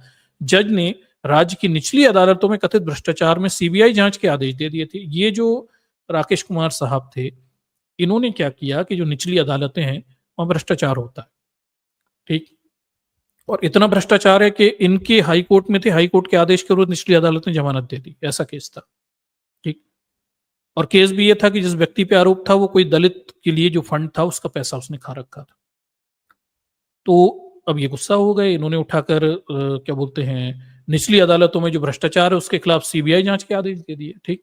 अब इन्होंने जब जांच के आदेश दे दिए तो भाई पूरा पटना हाई कोर्ट हिल गया। बाकी जज बोले नहीं, ये क्या होना भाई, सीबीआई जांच हो गई, पता चला सब फंस जाएंगे, यहाँ तो सारे ही हमाम में सभी नंगे बैठे हुए हैं, मतलब मुंह से पैसा मांगते हैं, आपको तो पता ही है। ठीक। अब क्या हुआ, उन्होंने ये सारे फिर भ्रष्ट लोग मिल गए। फिर क्या हुआ कि 11 न्यायाधीशों की पटना हाई कोर्ट ने एक कमेटी बनाई। ठीक है। और फिर राकेश कुमार जो हैं, उन्हें उनके ऊपर ही किसी केस की सुनवाई करने के अधिकार को रोक दिया गया। ठीक। तो उन्हीं को रोक दिया, न्यायमूर्ति राकेश कुमार को जो है उन्हें निलंबित कर दिया गया, और फिर उन्हें केस की सुनवाइयों से हटा दिया गया। ये राकेश कुमार की स्थिति है। बाद में हमें बहुत बाद में पता चलता है, बार बेंच की साइड से 2019 में जो राकेश कुमार जी थे, इनका ट्रांसफर फिर आंध्र प्रदेश कर दिया गया। तो उसके बाद फिर इनका कुछ पता हमें नहीं चला। ठीक है। तो दर्शकों, ये आपका सिस्टम है, ये जातिवादी सिस्टम है। अब राकेश कुमार साहब का बैकग्राउंड का तो पूछा नहीं है, लेकिन वो कुमार अकेला लिख रहे हैं तो आप समझ सकते हैं क्या है क्या नहीं है बिहार में। पर आप, ये आपका सिस्टम है कि जो लोग सिस्टम का विरोध कर रहे हैं, भ्रष्टाचार का विरोध करते हैं, उनकी इतनी बुरी हाल करा जाता है इस जातिवादी व्यवस्था में कि उन्हें तोड़ दिया जाता। जस्टिस कर्णन को सजा ठोक दी। लेकिन प्रशांत भूषण ब्राह्मण वकील अगर ये कहता है कि इस देश के 4-5 न्यायाधीश मोदी के समय भ्रष्ट हैं, तो उसके ऊपर केस चलता है, लेकिन 1 रुपए की सजा देकर छोड़ देते हैं। इसमें भी ध्यान रखिए, जातिवाद यहां पे भी घड़ा गजब का है कि जब प्रशांत भूषण ब्राह्मण कहता है वकील के हमारे सीजीआई भ्रष्ट हैं, तो केस चलता है, मिश्रा जी की अदालत में केस चलता है। 1 रुपए की सजा ठोकते हैं उसे, और वो 1 रुपए भी वो कहता है मैं नहीं दूंगा, उसका वकील देता है। ठीक। लेकिन जस्टिस कर्णन ने कहा कि 20 भ्रष्ट हैं वकील, ये तो जज थे यार हाई कोर्ट के, इन्हें 6 महीने की सजा ठोक दी उठा के। और ये दूसरे जज साहब राकेश कुमार साहब, इनका तो करियर ही खत्म कर दिया। समझते हैं? तो ये अंतर है आपकी जातिवादी व्यवस्था का कि यहां अगर आपको विरोध भी करना है ना, तो आपको ऊंची जात का होना पड़ेगा। सिस्टम में विरोधी बनने के लिए भी ऊंची जात का, ये कहना कि इस न्यायपालिका भ्रष्ट है, ये 4-5 सीजीआई भ्रष्ट आए मोदी के दौरान, ये कहने के लिए भी आपको प्रशांत भूषण ब्राह्मण होना पड़ेगा। आप और हम जैसे दलित बोल दिए तो हमारा तो ये सब कुछ खत्म कर देंगे। ठीक। इस तरह का सिस्टम चल रहा है, इस तरह की जातिवादी व्यवस्था चल रही है। ठीक। ये है पूरा आपका जातिवाद का ये पूरा मामला है। और आप इस चीज को थोड़ा समझिए बात को कि ये चौकीदार हैं। मैं बार बार इस बात को आपको दोहराता हूं कि वास्तव में क्या है कि ये चौकीदार लोग हैं। ठीक। और इस देश की न्यायपालिका क्या है, चौकीदार की भूमिका में है, जातिवाद की चौकीदारी कर रही है। और कोई भी इस जातिवादी व्यवस्था में निम्न जाति का व्यक्ति, कमजोर जाति का व्यक्ति अगर वो आवाज उठाता है तो उसके बुरे हाल कर देते हैं। और कोई भी यहाँ पर ऐसा व्यक्ति जो इन्हीं की जात वर्ग का, वो इन पे आरोप भी लगाएगा तो उसके लिए एक जाति का होने के कारण एक सहानुभूति है। प्रशांत भूषण इसका आरोप उदाहरण है। हालांकि प्रशांत भूषण जातिवाद पे नहीं बोलता, ध्यान रखना। प्रशांत भूषण न्यायपालिका में न्यायाधीश भ्रष्ट हैं, 5 न्यायाधीश भ्रष्ट थे, मोदी पक्ष में फैसला देते हैं, सारी बातें करता है, लेकिन वो भी जाति के विरुद्ध नहीं बोलता। तो इन सब लोगों में एक मौन सहमति है कि न्यायपालिका में जो जातिवाद है उस पर बात नहीं करनी है। ठीक। हम आपस में आरोप प्रत्यारोप लगाते रहेंगे, लेकिन जातिवाद जो जड़ है इस पूरी भ्रष्ट व्यवस्था की, उस पर बात नहीं करनी है। और अभी भी आप देखिए यही चल रहा है। अगर आप मीडिया में जाएं तो मोटा मोटा क्या चल रहा है कि एक जज है जिसके यहाँ बहुत पैसा मिल गया, बहुत भ्रष्टाचार है, फलाने जज भ्रष्ट था, ढिकाना जज भ्रष्ट था, इस पे आरोप लगे, उस पे, और न्यायपालिका में बहुत भ्रष्टाचार है। सारे मीडिया हाउस आपको एक ही बात करते देखेंगे, लेकिन एक भी मीडिया वाला ये नहीं कहेगा कि इस भ्रष्टाचार की जड़ में जातिवाद है। क्योंकि यहां जातिवादी लोग, खास जाति के लोग जमावड़ा बना के बैठे हैं और एक दूसरे को शह देते हैं, प्रमोट करते हैं, उनके जातिवादों को, उनके भ्रष्टाचारों को छुपा लेते हैं। इनफैक्ट आते ही भ्रष्ट व्यवस्था से हैं तो पैसा कमाएंगे। ठीक। एक दूसरे को सपोर्ट करते हैं। इस वजह से न्यायपालिका में भ्रष्टाचार फल फूल रहा है, बढ़ रहा है। और इनकी हिम्मतें भी बहुत ज्यादा, इन्हें डर भी नहीं लगता, क्योंकि इनका बामन ऊपर बैठा है ना बचाने के लिए, या इनका कोई ऊंची जाति का भाई बैठा हुआ है। जैसे ये अभी वर्मा जी फंस गए, बचा लिया जाएगा, ऊपर बैठे इनके बाप भाई, वो निकालेंगे तरीके इन्हें बचाने के। और देखिएगा ये बच के जाएंगे। मैं आपको लिख के दे देता हूं कि मतलब आप मेरी शब्दों को याद रखिएगा, कुछ नहीं होगा इनका, क्योंकि अभी तक हमने इतिहास देखा कि भ्रष्टों का तो कुछ नहीं हुआ, लेकिन जो ईमानदार व्यक्ति थे कर्नन साहब जैसे, उन्हें ऐसा टांगा कि वो कभी इतिहास के पन्नों में मतलब उनके नाम ही खराब करके दर्ज कर दिए। कोई अगर हिस्ट्री पढ़ेगा तो उसे ये लगेगा जस्टिस कर्नन को 6 महीने की सजा हुई, ठीक है, खराब आदमी होगा। वो ये थोड़ी पड़ेगा कि इसलिए सजा हुई क्योंकि ये कह रहे थे 20 भ्रष्ट जज ने पकड़ लो। ठीक। तो ये जातिवादी व्यवस्था यहाँ पे चल रही है, ये चौकीदार बन के बैठे हुए हैं, सेफ गार्ड कर रहे हैं। ठीक। और जब तक ये यहाँ पे न्यायपालिका में चौकीदार बन के बैठे हुए हैं, तब तक इस देश में जातिवाद के विरुद्ध कोई भी आवाज, कोई भी आंदोलन, कोई भी प्रक्रिया को ये मजबूत ना होने देंगे, ना बढ़ने देंगे। इसका सबसे अच्छा उदाहरण देखिए आरक्षण का उपवर्गीकरण। कितनी चालाकी से इन्होंने आरक्षण को टुकड़ों टुकड़ों में बांटा, और ऐसे बांटा कि आज तक किसी को कुछ मिला ही नहीं। वो वाल्मीकि समाज के लोग इतना खुश हो रहे थे, मिला क्या? कुछ नहीं मिला। केवल समाज में वैमनस्य आया। एससी जाति की एक जाति दूसरी जाति से नफरत कर रही है। अब लड़ना तो ब्राह्मणवाद से था, पर लड़ आपस में रहे हो और मिला किसी को कुछ नहीं है। वो तो उन्हें पहले ही पता है हमें देना तो कुछ है ही नहीं, हम नौकरी नहीं निकालेंगे तो आरक्षण लोगे कहां से, बांटेंगे ही नहीं कभी। ठीक, ना जातिगत जनगणना होगी ना बटेगा कभी।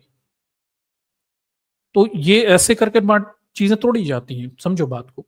महिला अधिकार चिल्लाया, कमजोर करे जा रहे हैं, महिला अधिकारों को कमजोर किया जा रहा है। ठीक, SC ST एक्ट देख लीजिए, रोज एक नई व्याख्या आती है और कम कर देते हैं। मतलब अभी तो हद हो गई, एक जज साहब हैं उन्होंने कह दिया कि भंगी और ये कहना भी जातिवाद में नहीं, ये जात थोड़ी होती है, बताइए मतलब। ठीक, जबकि उसी राज्य की जो SC की लिस्ट थी वहां लिखा हुआ है कि जात है, तो उन्हें लेना देना नहीं है, मदमस्त हाथी की तरह जो चाहे बोलते चले जा रहे हैं। तो ये पूरी सिस्टम इस तरह से काम कर रहा है। और इसे आप समझने के लिए जस्टिस ब्योड़े साहब थे, इनका ये जो फेमस चित्र है आपने देखा होगा, हार्ली डेविडसन पर बैठे हुए हैं, और ये काफी फेमस हुआ था हार्ली डेविडसन का ये चित्र जो था। हमारे CGI साहब थे जस्टिस ब्योड़े साहब, और बाद में पता चला कि ये जो हार्ली डेविडसन है ये BJP के एक नेता की है। तो इस देश का CGI इस देश की रूलिंग पार्टी के नेता की गाड़ी पर बैठकर फोटो खिंचाता है, बाद में RSS के दफ्तर जाता है रिटायरमेंट के बाद। ये बात सारी सच्चाई बता देती है, ठीक है, कि आखिर इस देश में चल क्या रहा है। कुछ और बोलने बताने को लिए फिर रह भी नहीं जाता। ठीक, और ये जातिवादी व्यवस्था जो है वो उस तरह की व्यवस्था है जिसमें सब एक है। ठीक, आप समझिए बात को, कांग्रेस, BJP, बाकी सब, ये सारी आलोचना समीक्षा सब करेंगे, लेकिन ये कभी नहीं कहेंगे कि न्यायपालिका की दुर्गति का कारण जातिवाद है। ठीक, ये शब्द आपको नहीं मिलेगा सुनने को, लेकिन कि सारी समस्या की जड़ वहां बैठा जातिवादी सिस्टम है। जब तक उसे नहीं खत्म करोगे तब तक ये भ्रष्टाचार कभी वहां पे खत्म हो ही नहीं सकता। ठीक, तो ये पूरी स्थिति है दर्शकों। ये मैंने अपना जो बहुजन पक्ष है वो आपके सामने रखा हुआ है, आपको थोड़ा समझने की जरूरत है, कैरिड अवे होने की जरूरत नहीं है। गोदी मीडिया रोज आपको नई कहानी सुनाएगा, लेकिन आप समझिए कि वो नहीं है सच्चाई। ठीक, भ्रष्टाचार तो होता है, हो रहा है, लेकिन उसकी जड़ में जातिवादी व्यवस्था है, और जब तक इस जातिवाद का निदान नहीं होता तब तक यहाँ फेयर सिलेक्शंस नहीं होते, एग्जाम नहीं होता, योग्यताओं के आधार पर लोगों के सिलेक्शंस नहीं होते, तब तक सुप्रीम कोर्ट और हाई कोर्ट में कुछ बदलने की उम्मीदें आप ना ही करिए। और ये जो पूरा मामला है सो बस मैश होने वाला है। मैच मतलब गफलत में चला जाएगा, आज चिल्लाएंगे, कल चिल्लाएंगे, 2-4 दिन और चिल्लाएंगे, और जो है मूल धीरे धीरे करके फिर इस मामले को टाल दिया जाएगा, बैकफुट पे चला जाएगा। आखिर मीडिया कितने ही दिन चिल्ला सकता है, उन्हें भी पता है। 2-4 दिन हवा बात गर्म होती है, तीसरे चौथे दिन लोग भूल जाते हैं, और अगले दिन फिर नई न्यूज सामने आ जाती है। ठीक है, तो यही सब होने वाला, मतलब पैथेटिक है, कंडीशन बहुत पैथेटिक है। मुझे भी ये सारी बातें बताते हुए कोई बहुत अच्छा नहीं लगता, लेकिन दुखद स्थिति है कि मतलब बहुजन समाज सोया हुआ है, वो मंदिर मूर्तियों की जुगाड़ों में लगा हुआ है, और यहाँ पे ब्राह्मणवादी लोग जो हैं वहां उलझा के समाज को ये कमरे भर भर के नगद इकट्ठा कर रहे हैं, ताकि इनकी आने वाली पीढ़ियां जो हैं वो मौज करती रहें, ऐश करती रहें, बड़ी हार्ली डेविडसन गाड़ियों पे घूमती रहें, विदेशों में पढ़ती रहें। इन पे इतना पैसा, ये संसाधन इस स्तर पे इकट्ठा करते जा रहे हैं, और इन पे संसाधन रहेंगे तो सर जातिवाद कभी खत्म भी नहीं होगा। दोनों चीजें हैं, मतलब जातिवाद रहेगा तो इन पे संसाधन रहेंगे, और संसाधन रहेंगे, रिसोर्सेज रहेंगे, तो जातिवाद कभी खत्म भी नहीं होगा। ये दोनों एक दूसरे को इसी तरह से कॉम्प्लीमेंट करते रहेंगे, और यही हो रहा है।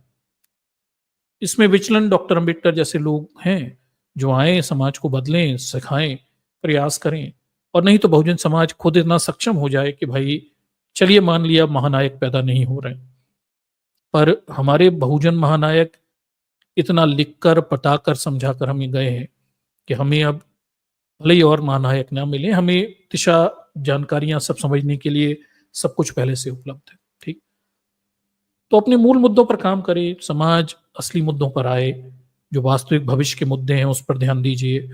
देखिए वो कैसे एक एक कमरा भर के पैसा इकट्ठा कर रहे हैं, अपनी पीढ़ियों को मजबूत कर रहे हैं। बहुजन समाज कहाँ है? ठीक, क्या हम शिक्षा की तरफ रुझान रख रहे हैं?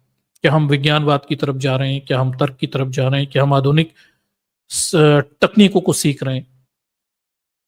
ये ऐसे प्रश्न हैं जिसके जवाब ढूंढे बगैर बहुजन अपने मूवमेंट को बहुत आगे तक नहीं ले जा सकते, या फिर आपको वहीं उलझा दिया गया है, मंदिर मस्जिद।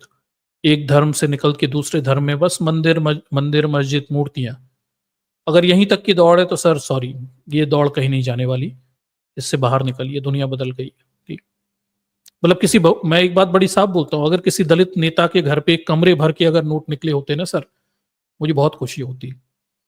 किसी में तो इतनी बुद्धि आई कि वो अपनी पीढ़ियों के लिए इतना पैसा इकट्ठा करके जा रहा है कि आगे तुम लड़ते रहना इस आंदोलन को, मूवमेंट करते, कुछ भी करते रहना। ठीक, मतलब बहुजन कब आएंगे इस दौर में, कब कब आएंगे, कब मतलब बोरों से और कुंटलों से पैसे निकलेंगे, सब इन्हीं के पास रहेगा क्या? ठीक? और कब जागेगा समाज? ये सारा खेल संसाधनों पे कब्जा करने का है। ठीक? जब तक आपके पास संसाधन नहीं होंगे तब तक आप कुछ भी नहीं हासिल कर सकते। मतलब ये जो लड़ाइयां लड़ी जा रही है ना, ये कहीं नहीं जाएंगी, क्योंकि लड़ाइयां तो संसाधनों के दम पे लड़ी जाती हैं। जिसके पास रिसोर्सेस होते हैं, सत्ता होती है, संसाधन होते हैं, वही सब चीजों पे कब्जे जमाता है। नहीं तो बाकी तो हारी हुई लड़ाइयां हैं। आप कितना भी रोते रहिए इतिहास बदलने का, चिल्लाते रहिए कि भाई ये चीज हमारी है, वो कुछ नहीं होगा। पहले आपको संसाधनों पे कब्जे करने होंगे, सत्ता अपने हाथ में करनी होगी। ठीक, ये दो चीजें करी, उसके बाद आप जैसा चाहे इतिहास लिख सकते हैं, जिस चाहे मंदिर मस्जिद मूर्ति पर दावा कर सकते हैं, वो आपकी हो जाएगी। सत्ता और संसाधन, ये दो चीज बहुजनों को पहले अपने पास करनी है, फिर दावे करिएगा, जरूरत भी नहीं पड़ेगी, वैसे ही जो चाहोगे वैसा कर लोगे और कोई आपको हटा भी नहीं पाएगा। ठीक? नहीं तो ये बाकी लड़ाइयां किसी काम की नहीं है, कोई सुनने वाला नहीं है, चिल्लाते रहो, मर भी जाओगे तो कोई पूछने नहीं आएगा। ठीक, और ये लड़ाइयां तो तब की होती हैं जब पेट भरे होते हैं। समाज का वो वर्ग जिसके पेट भरे होते हैं ना, वो ये सब बातें करता है। भूखे नंगे समाजों को ये सब लड़ाइयां शोभा नहीं देती। हमें पहले संसाधनों की लड़ाई लड़नी है, हमें पहले नौकरियों की लड़ाई लड़नी है, हमें पहले जो है सत्ता पे कब्जा करने की लड़ाइयां लड़नी है। ठीक, ये हम कर सकते हैं। इसके बाद बाकी के प्रोग्राम बनाएं तो वो आगे बढ़ेंगे भी। ठीक, क्योंकि सारा खेल तो फाइनली पैसे से ही जुड़ा होता है, संसाधनों से जुड़ा होता है। ठीक, बात कड़वी है लेकिन रास्ता यहीं से निकलेगा।